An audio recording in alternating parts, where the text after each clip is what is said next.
Kalau belum subscribe juga segera ya, supaya kita bisa terus mengikuti channel ini.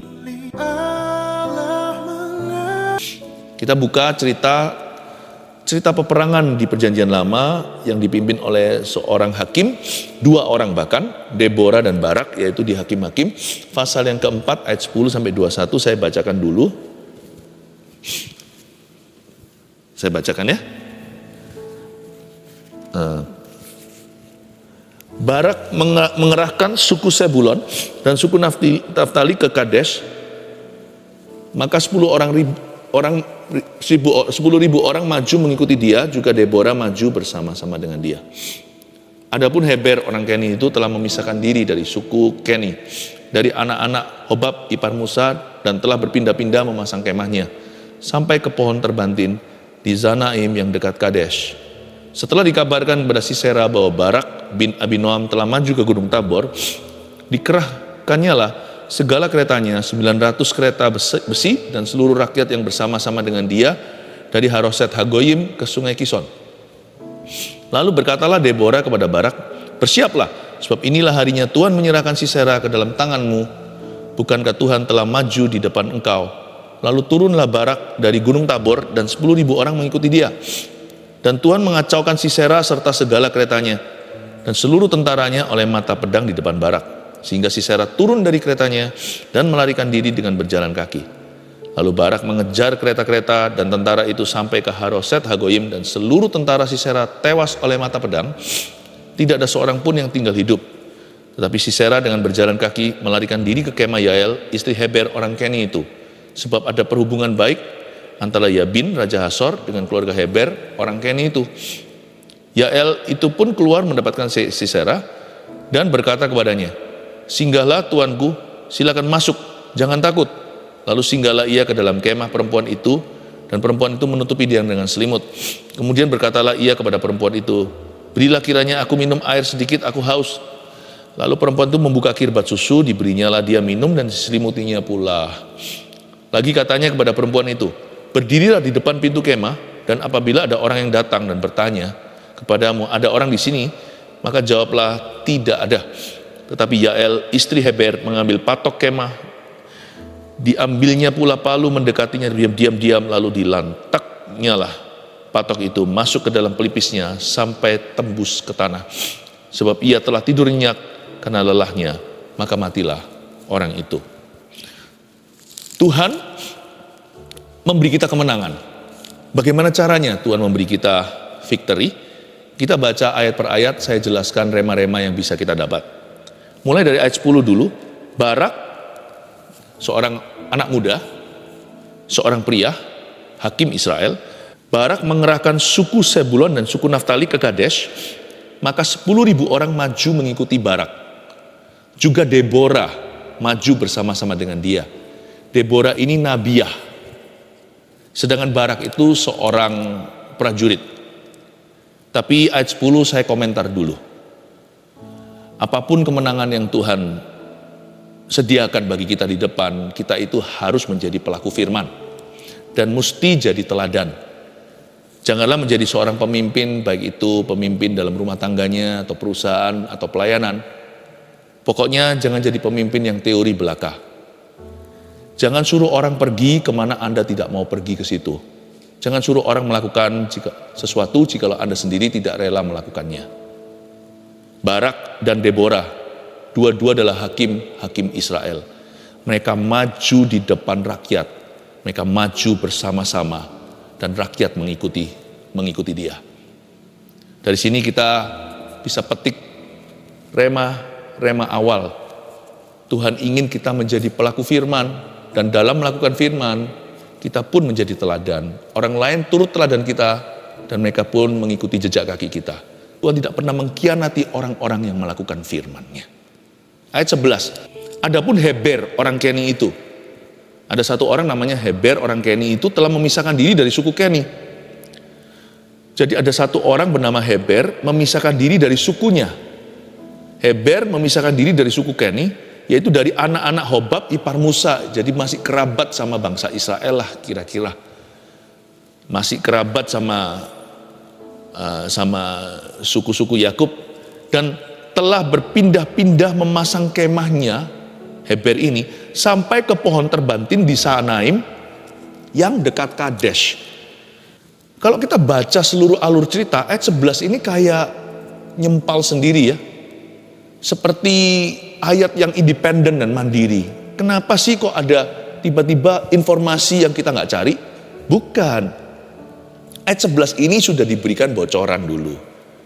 Sebelum nanti kita melihat akhir cerita, musuh nomor satu bangsa Israel, ahli strategi perang, yaitu Panglima Sisera, nanti akan terbunuh di tangan seorang suku Keni.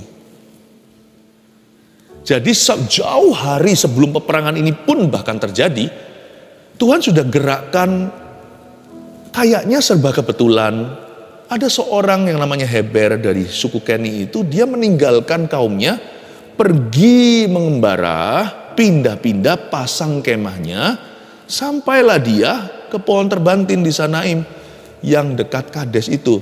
Tempat nanti disitulah lokasi Panglima Sisera melarikan diri. Tuhan itu, He works through coincidences. Allah kita itu bekerja lewat apa yang serba kebetulan sepertinya. Padahal semua itu kesengajaan dari pihak Tuhan. Banyak mujizat di alam semesta ini yang tidak dibubuhi tanda tangan. Jadi dari sini saya langsung tahu bahwa kemenangan kita itu sudah Tuhan persiapkan jauh hari sebelumnya. Sebenarnya kalau kita dibuka mata roh kita bisa melihat Tuhan itu mastermind-nya sutradara. Membuat segala sesuatu berputar pada porosnya, yaitu poros rencana Allah atas hidup Anda dan saya. Ada juga orang itu yang Tuhan itu suruh pergi untuk menjauhimu karena mereka akan merusakmu.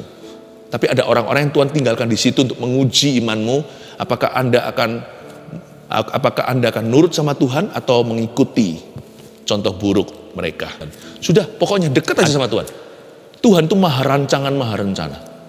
Dia itu dahsyat dalam perencanaannya. Dan tahu nggak, bahkan sebelum kita dilahirkan, Tuhan sudah atur alam semesta.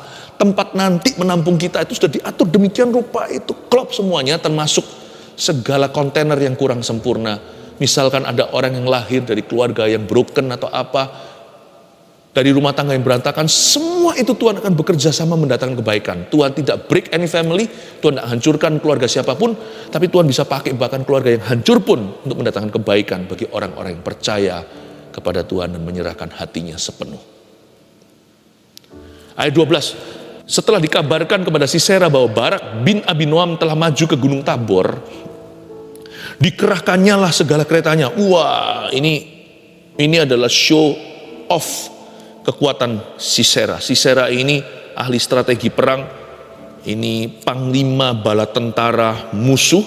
Ketika dia dengar bahwa Barak telah maju ke Gunung Tabor, malahan di ayat 13 dikerahkan semua kekuatannya, segala keretanya, 900 kereta besi.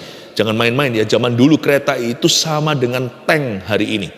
Jadi kalau sudah dikerahkan 900 tank, itu seperti parade militer.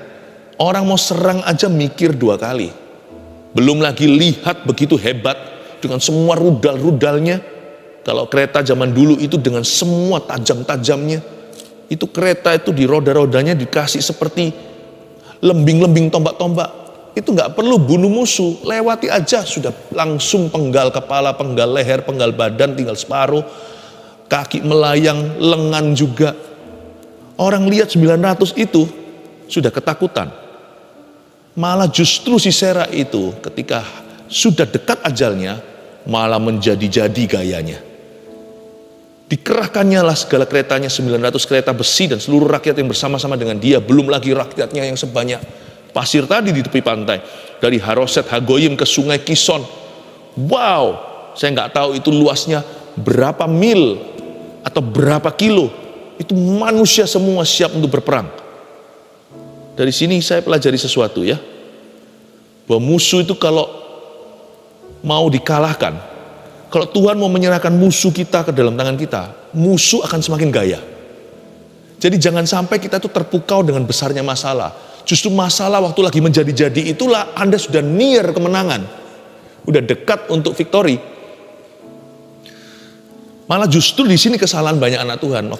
Waktu problema kita seolah-olah nampaknya seperti gunung yang tinggi, kita malah lari. Biasanya ketika kita paling dihimpit-himpitnya, di masa sulit yang tersulit, kita meninggalkan Tuhan. Itu kesalahan. Kita harus punya mata iman. Justru musuh itu akan nampak semakin mengerikan sesaat sebelum ia dijatuhkan. Jangan takut kalau masalah itu semakin menggila. Justru ketika mereka semakin membabi buta, makin nampak nih dalam mata iman kita bahwa masalah itu sebentar lagi akan tertanggulangi. Bentar aja kita akan mengalami kemenangan yang tiada duanya, yang tiada tandingnya. Ayat 14, lalu berkatalah Deborah kepada Barak, bersiaplah sebab inilah harinya Tuhan menyerahkan Sisera ke dalam tanganmu. Saya suka sekali Deborah ini seorang wanita yang bijak, sedangkan prajurit ini bernama Barak. Panglima sebaliknya, di sisi satunya panglima bangsa Israel adalah Barak namanya. Dan ketika Barak mulai nampak ketakutan, sekalipun nggak dituliskan, tapi ayat 14 saya yakin Deborah bisa merasakan kegentaran di hati anak muda ini. Pada waktu takut, apa yang harus kita lakukan? Takut itu jangan dikasih pupuk, takut itu justru jangan disirami. Kalau kita sudah lagi takut, jangan ditaburi lebih banyak lagi benih ketakutan. Malah justru ucapkan firman, akuilah iman. Lalu berkatalah Deborah kepada Barak ketika Deborah merasakan ada kegentaran. Langsung Deborah bilang begini, hai Barak, bersiaplah, sebab inilah harinya Tuhan menyerahkan Sisera. Lumrah lah ya, Barak ada agak ketar-ketir sedikit waktu melihat 900 tank perjanjian lama. Belum lagi lihat tentaranya Sisera yang jumlahnya sudah seperti pasir berserakan di tepi lautan. Tapi waktu itu langsung diinterupsi oleh Deborah. Jangan izinkan pikiran ketakutan kita itu menjadi-jadi dalam diri kita. Cepat interupsi sama firman, yaitu suara Deborah. Suara Deborah ini bukan suara wanita, ini suara Roh Kudus. Hari itu melalui seorang perempuan, hari ini bisa melalui mulut Anda dan saya. Bersiaplah, sebab inilah harinya Tuhan menyerahkan Sisera. Waktu takut justru aku iman. Dia akan diserahkan ke dalam tanganmu. Bukankah Tuhan telah maju di depan engkau? Setelah itu turunlah Barak dari Gunung Tabor dan 10.000 orang mengikuti dia. Dan Tuhan, ayat 15, dan Tuhan apa? Mengacaukan Sisera serta segala keretanya dan seluruh tentaranya oleh mata pedang di depan Barak. Ayat 15a. Dan Tuhan mengacaukan Sisera, ini bagaimana persisnya saya nggak tahu. Semua terjadi oleh karena anugerah. Semua ini dengan kasih karunia. By grace only. Seperti mujizat ketika terjadi, kita nggak akan bisa pahami apa yang menjadi teori.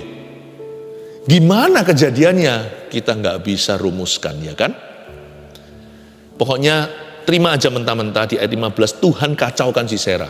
Kayaknya hati mereka tiba-tiba diteror oleh Roh Allah. Mereka jadi panik gak keruan, padahal mereka itu jumlahnya jauh lebih besar.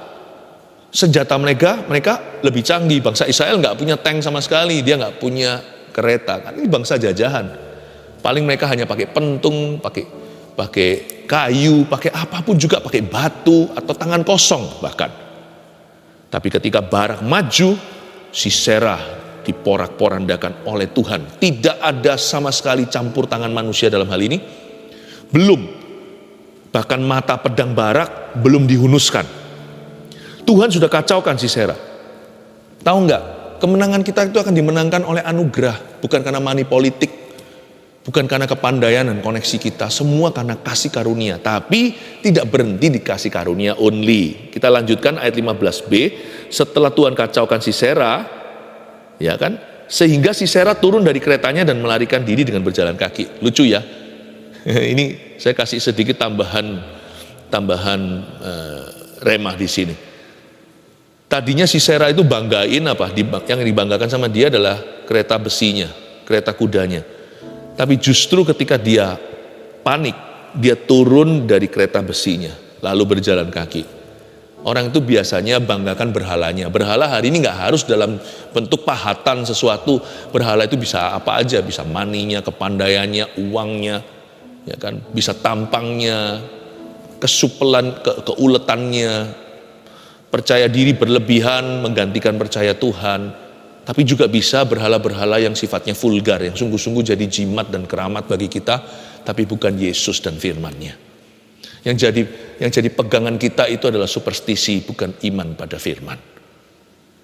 Lucunya adalah, awal mulanya Sisera banggakan berhala, ujung-ujung hidupnya justru berhala itu menjadi keberatannya. Justru berhala menjadi bebannya sampai dia turun dari kereta dan berjalan kaki, memilih untuk cakgah, memilih untuk berjalan dengan kaki tanpa sandalnya. Tahukah, berhala tidak bisa menolongmu ketika masalah menghimpitmu. Berhala itu bisa hanya menjadi sesuatu yang sifatnya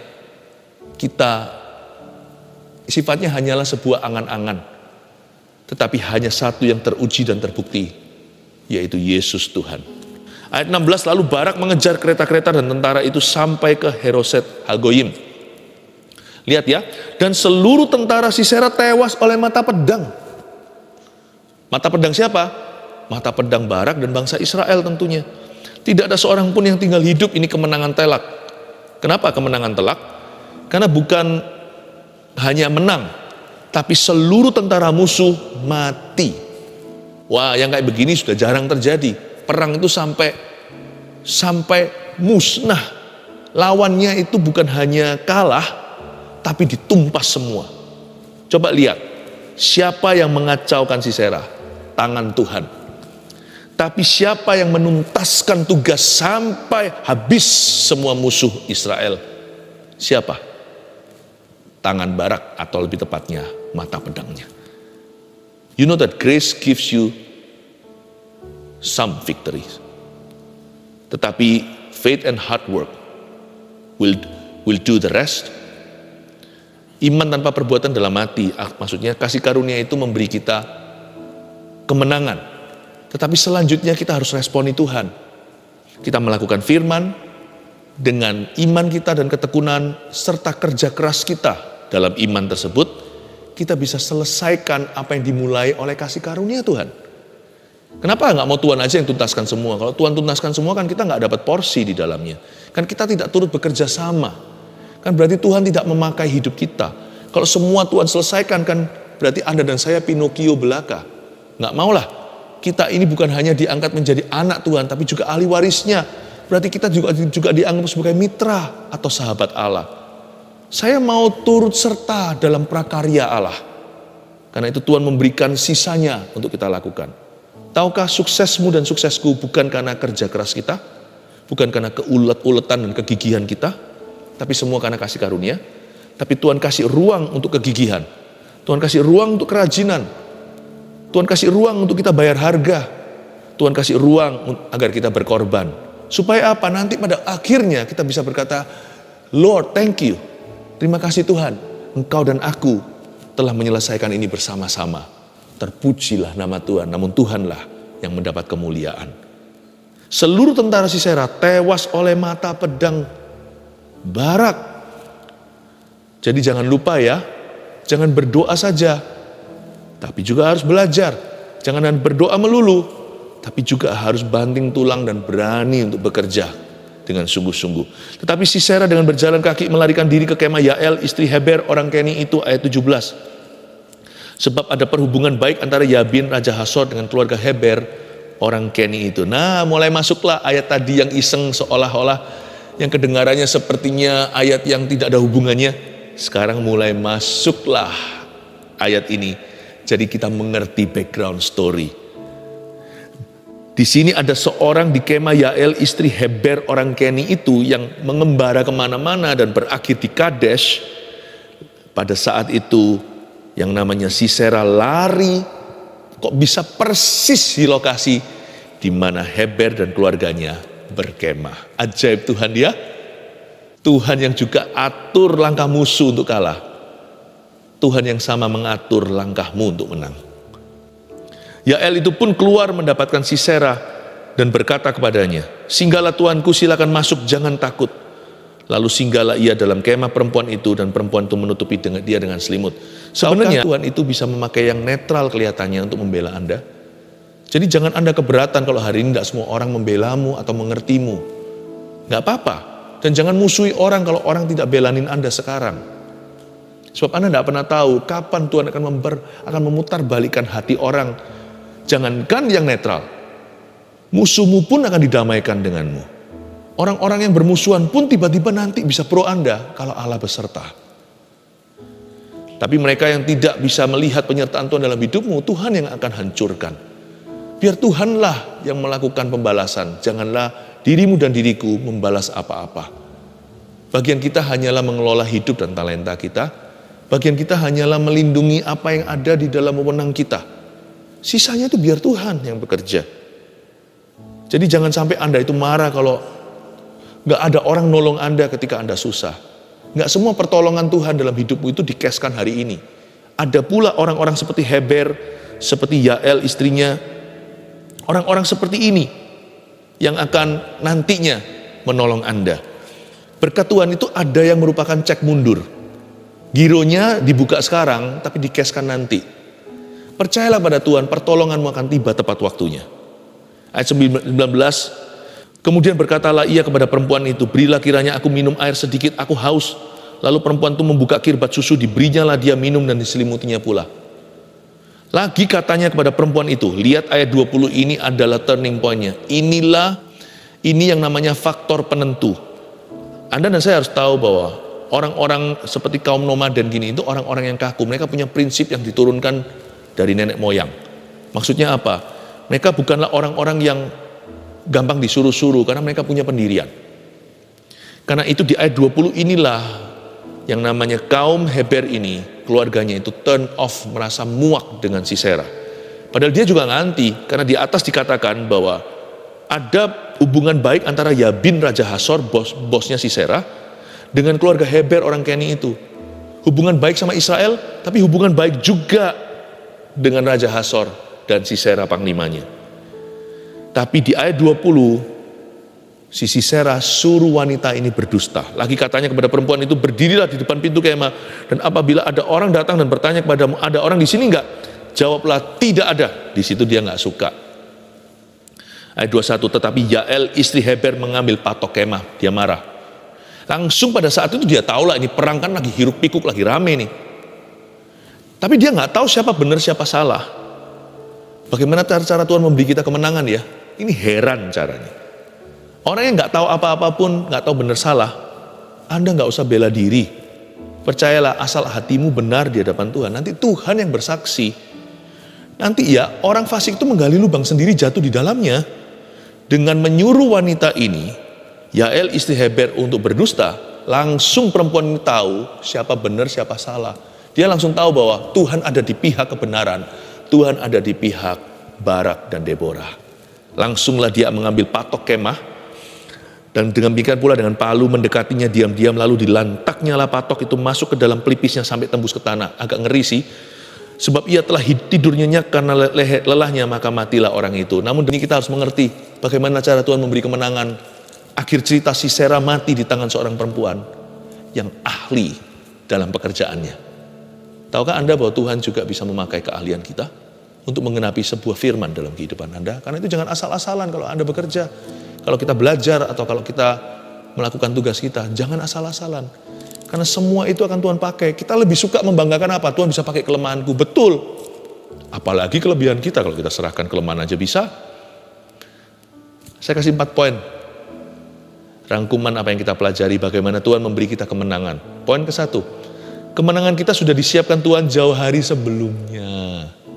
Percayalah, hari ini Tuhan mempersiapkan sesuatu yang jauh hari nanti Anda tuai.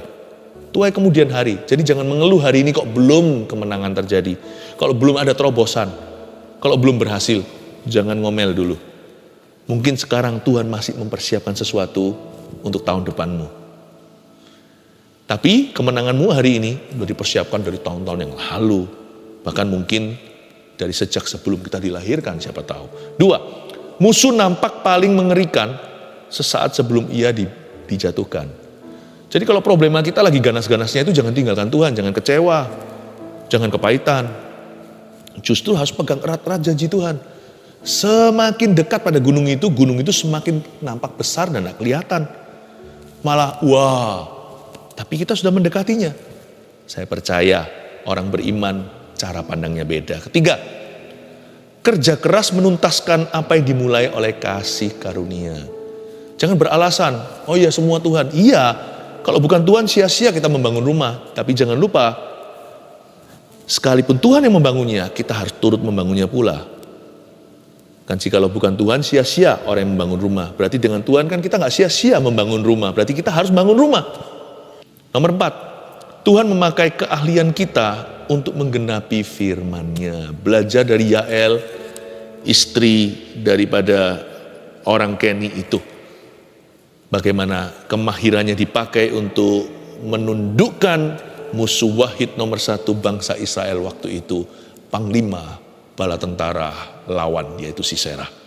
One shot, sekali tok, langsung masuk ke tanah.